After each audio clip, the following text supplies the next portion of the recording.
Bali. On l'appelle l'île des dieux. Rien que ça plante le décor, ça fait rêver, non? Ah oui, tout à fait. C'est une image forte. C'est une destination qui, on dirait, promet quelque chose de vraiment spécial. Oui, Alors aujourd'hui, on va explorer un peu tout ça en s'appuyant sur pas mal de sources, des exactement. guides, des blogs, des récits de voyage, Exactement.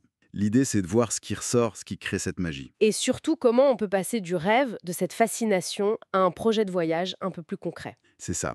Et ce qui frappe d'emblée dans toutes ces lectures, c'est vraiment ce mélange unique. C'est-à-dire, On a la culture, très présente, la spiritualité qu'on ressent apparemment partout, et puis bien sûr, les paysages. incroyable. Oui, les plages, évidemment, mais pas que. Non, loin de là. Les rizières en terrasse, ces images qu'on a tous en tête, les volcans majestueux, les temples, J'ai lu une source qui parlait même d'un rêve absolu. voilà. Et on comprend pourquoi. Il y a vraiment de quoi faire, que tu cherches l'aventure, la détente ou l'immersion culturelle. Bon, alors concrètement, si on veut y aller. La question qui revient toujours, quand partir? Alors là, les sources sont assez d'accord. Mai, septembre, octobre, ça semble être le trio gagnant. Pourquoi ça? C'est un bon compromis, climat agréable, moins de monde qu'en plein été et des prix souvent plus doux. Parce que juillet-août, c'est la haute saison. Exactement, très touristique, donc plus cher. Et il faut éviter, si possible, décembre à avril. C'est la saison des pluies là-bas. D'accord. Et niveau budget? Bali a cette réputation d'être abordable. Oui, et c'est vrai, mais ça dépend vraiment de comment on voyage. Les sources montrent une large fourchette. Donne-nous une idée.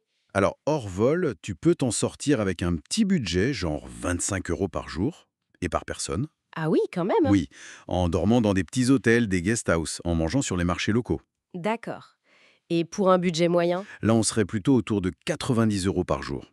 Ça inclut des hôtels plus confortables, des restaurants, des activités payantes, un peu de taxi ou navette. Et le grand luxe? Ah bah là, ça peut monter à 165 € et plus par jour. Villa privée, resto haut de gamme, transfert privé. Et il faut rajouter le vol depuis l'Europe, souvent. Autour de 800 € depuis Paris, oui, c'est une base. Et ne pas oublier la petite taxe tourisme, récente. Ah oui, c'est nouveau ça. Depuis février 2024, environ 9 € par personne à payer à l'arrivée ou en ligne. Bon, à savoir. Et les formalités, visa? Pour la plupart des nationalités, pour moins de 30 jours, c'est simple. Le Visa on Arrival, le VOA. Directement à l'aéroport? Oui, ou en ligne avant de partir. Ça coûte environ 30 €. Et bien sûr, il faut un passeport valide. Logique. Pour l'argent sur place, c'est la roupie indonésienne, l'IDR? C'est ça.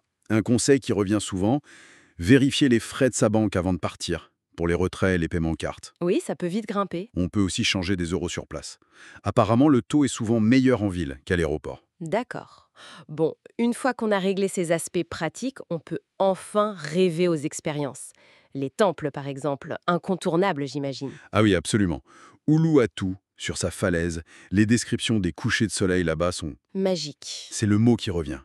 Souvent avec la danse Ketchak, ce shordom très impressionnant apparemment. Il y a aussi Tanalot, les pieds dans l'eau. Oui, très photogénique au coucher du soleil aussi. Et Ulun Danu Bratan, sur le lac, Tirtampul pour les bains de purification. Chaque temple a vraiment son ambiance. Et au-delà des pierres, il y a la nature, les rizières.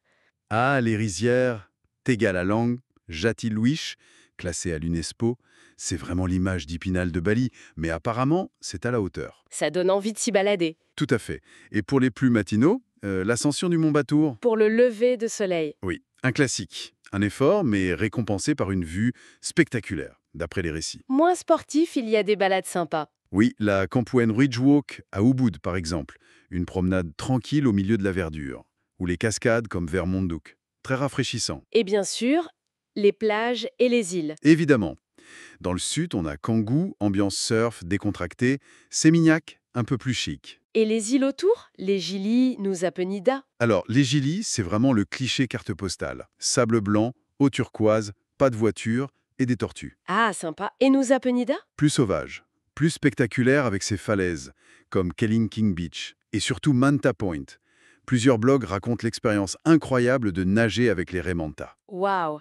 La faune marine semble être un gros atout. Carrément. Snorkeling, plongée, l'épave du Liberty à Tulanben est souvent citée, ou les récifs de Menjangan au nord-ouest. On peut voir des dauphins aussi? Apparemment oui, vers Lovina. Et nager avec les tortues près de Sanour, c'est aussi une expérience souvent mentionnée comme mémorable. Tout un programme. Et côté papilles, la cuisine balinaise? Ah, un autre voyage. C'est riche, parfumé. Il faut absolument goûter le nasi goreng ou le mi goreng. Riz frit, nouilles frites? C'est ça. Le mieux, c'est dans un warung, ces petits restos locaux. C'est authentique et vraiment pas cher. Souvent moins de 5 € le plat. Quoi d'autre? Les satés? Oui, les brochettes, sauce cacahuète. Le gado-gado, une salade végé aussi avec sauce cacahuète. Et pour les grandes occasions, le babi guling, le cochon de lait rôti. Ça a l'air délicieux. Et très abordable donc. Oui, même les jus de fruits frais coûtent presque rien, genre 1 €. Bon. Pour explorer tout ça, comment on se déplace? Le scooter revient souvent. C'est le moyen le plus populaire, oui, le plus flexible et économique, environ 5 $ par jour. Mais il y a un mais, non? Oui, un gros mais. La prudence. Toutes les sources insistent là-dessus. Le trafic est intense. La conduite locale, disons, demande de l'adaptation. Donc, casque obligatoire? Indispensable. Et le permis international est recommandé, voire officiellement requis. D'accord. Et si on n'est pas à l'aise en scooter? Il y a les VTC, comme Grab ou Gojek. C'est moins cher que les taxis classiques. Et pratique avec l'appli. Mais attention, Oui, ils ne sont pas les bienvenus partout, notamment à l'aéroport ou dans certains ports. une autre option? Le chauffeur privé, pour une journée d'excursion ou pour le transfert aéroport à l'arrivée, c'est très confortable. Et pas si cher. Entre 30 et 70 € la journée. Selon la prestation, la langue, c'est une option plébiscitée. Et pour aller sur les îles, Gili ou Nousa? Là, c'est bateau obligatoire. Il faut comparer un peu les prix, négocier parfois. Le site 12 Go Asia peut aider à comparer. Bon, eh bien, en faisant le tour de tout ça, Bali apparaît vraiment comme une destination complète, non? Ah oui, vraiment. Culture, nature époustouflante, aventure, détente, saveur.